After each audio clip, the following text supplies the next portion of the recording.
Morning to all. We are the students of class 9th at Satpura Valley Public School. I am Veer Kole with my teammates Neve and Hitansh. So, I am very excited to talk about a low cost and budget friendly robotic arm. So, what is a robotic arm? The robotic arm is basically the versatile model of the real human hand, which is the part of robotics and IoT. So, there are many physical and mechanical components which we use in our robotic arm. So, let's discuss the mechanical components.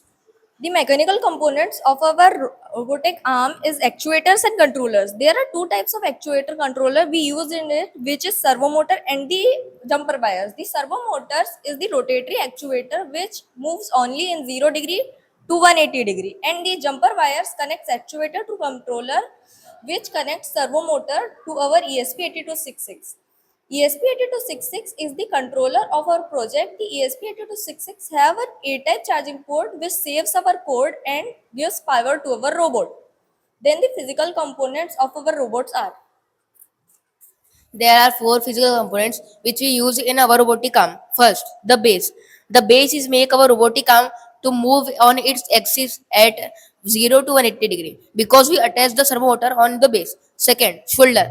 The shoulder makes the gripper to move forward and backward in the horizontal direction. Third is the elbow. Elbow is make the gripper to move up and down in the vertical axis. The most important component of our robotic arm is the gripper. The gripper is like our hand through which we can grab, hold, and transport from one point to the another point.